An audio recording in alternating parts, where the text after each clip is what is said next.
En el primer siglo de la era común, la tierra que los romanos llamaban Galilaea y Judea era un territorio polvoriento y árido, de colinas pedregosas cubiertas de olivos retorcidos, aldeas de piedra caliza apisonada con barro y caminos de tierra donde los pies descalzos de los campesinos levantaban nubes de polvo en el verano. Las casas eran construcciones bajas de un solo ambiente, muros de piedra sin labrar, techo plano de ramas y arcilla, suelo de tierra prensada, una lámpara de terracota con mecha de lino como única fuente de luz. En ese mismo espacio donde se molía el grano, donde dormía la familia sobre esteras de junco, donde las cabras compartían el calor de las noches frías, ocurría también el nacimiento de los hijos. Las mujeres se casaban entre los 12 y los 14 años, cuando el cuerpo aún no había terminado de crecer. La Torá ordenaba crecer y multiplicarse, y esta orden no era una metáfora, sino una obligación sagrada y cotidiana.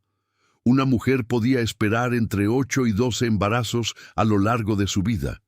Seguía moliendo grano, acarreando vasijas de agua desde el pozo comunitario y cuidando a los hijos mayores hasta que el peso del vientre se lo impedía. No existía el reposo prenatal. La dieta era austera: pan de cebada, aceitunas, legumbres, higos secos y queso de cabra. Pobre en hierro y en calorías. Esta alimentación dejaba a muchas mujeres en un estado de anemia crónica silenciosa que se volvería fatal el día del parto.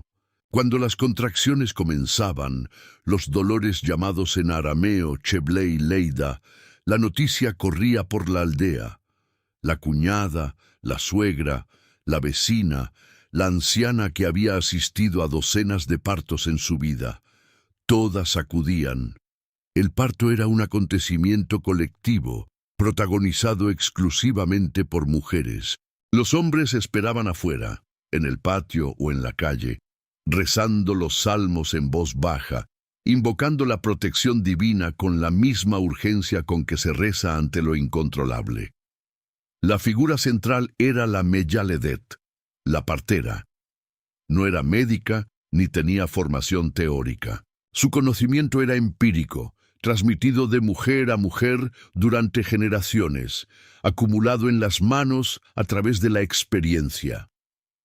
Era la mujer más respetada y temida de la comunidad en ese momento, porque en sus manos reposaba la frontera entre la vida y la muerte. La Torá misma la reconoce como figura esencial desde tiempos inmemoriales. Las parteras Shifra y Púa, en el libro del Éxodo, son mencionadas por nombre en una época en que solo los hombres merecían ser nombrados, señal elocuente de cuánto pesaba este oficio en la cultura hebrea. La habitación se preparaba con lo que había.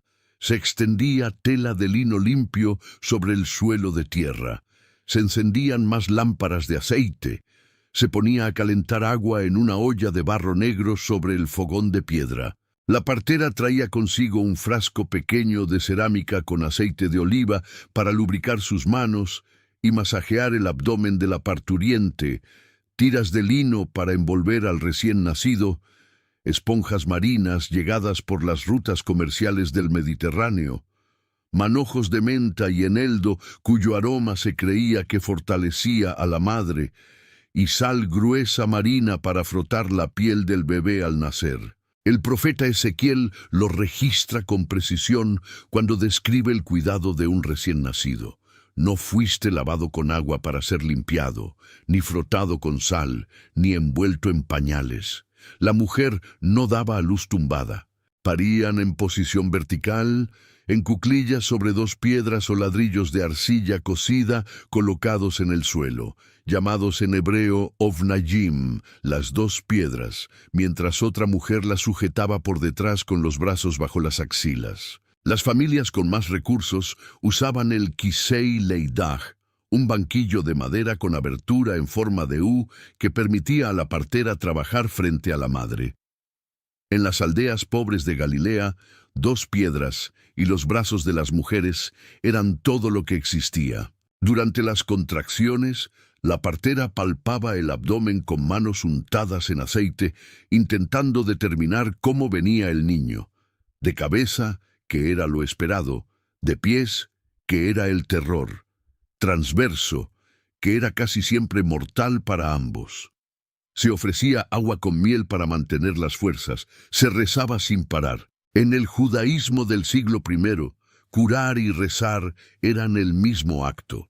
La frontera entre medicina y espiritualidad no existía. Se recitaban salmos junto al oído de la parturiente, y en algunos hogares más sincretistas de la Galilea fronteriza con el mundo helenístico, se colgaban en las paredes amuletos de arcilla con inscripciones arameas para proteger a la madre de los demonios que, según la creencia popular, acechaban especialmente a las parturientes. Cuando el momento llegaba, la partera se arrodillaba frente a la mujer, extendía las manos aceitadas y guiaba el nacimiento.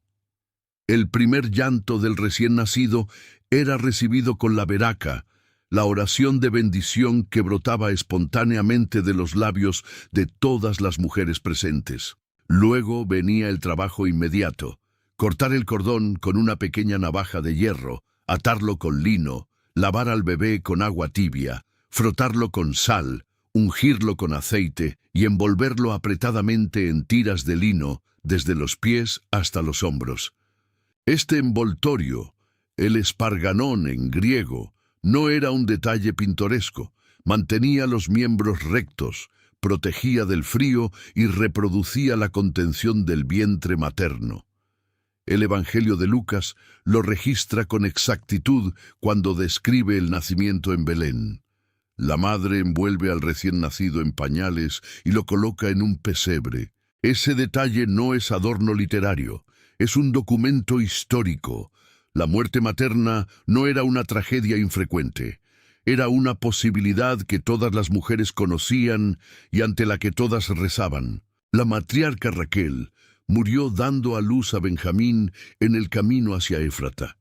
Y este pasaje del Génesis no se leía como anomalía, sino como espejo del riesgo cotidiano. Los historiadores estiman que entre el 1 y el 3% de las mujeres morían en cada parto. Una mujer que daba a luz 10 veces tenía una probabilidad acumulada devastadora de morir en alguno de ellos. La hemorragia era la asesina más rápida. Cuando el útero no se contraía después del parto o cuando la placenta no salía completa, la sangre brotaba sin que nadie pudiera detenerla. No existían medicamentos, no existía transfusión de sangre. Una mujer anémica, como lo eran la mayoría por su dieta deficiente, podía perder la conciencia en minutos. La sangre empapaba las telas del suelo y las mujeres presentes no podían hacer más que rezar y sostenerla mientras se iba. El parto obstruido era igualmente mortal. Cuando el bebé venía de nalgas o transversal, o cuando la cabeza era demasiado grande para la pelvis de una niña de 13 años cuyo cuerpo aún crecía, el trabajo de parto podía durar 2 o 3 días hasta que ambos, madre e hijo, fueran vencidos por el agotamiento. La Mishnah, la gran recopilación de la ley oral judía del período del Segundo Templo, aborda esta situación con una crudeza que revela cuán cotidiana era. Si la vida de la madre estaba en peligro porque el bebé no podía salir, la ley autorizaba a la partera a desarticular el feto dentro del útero y extraerlo en partes para salvar a la madre. Este texto estremecedor es al mismo tiempo un documento histórico sobre la frecuencia del parto obstruido y sobre el dilema imposible que enfrentaban las parteras.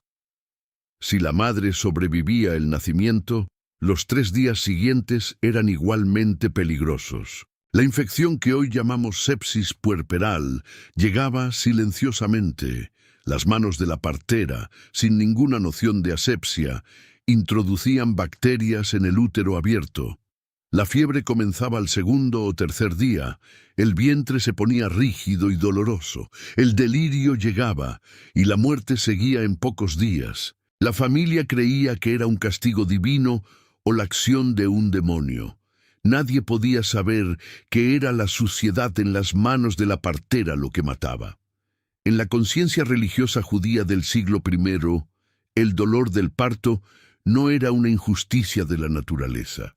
Era la consecuencia justa de la transgresión del Edén. La voz de Dios en el Génesis había sido explícita.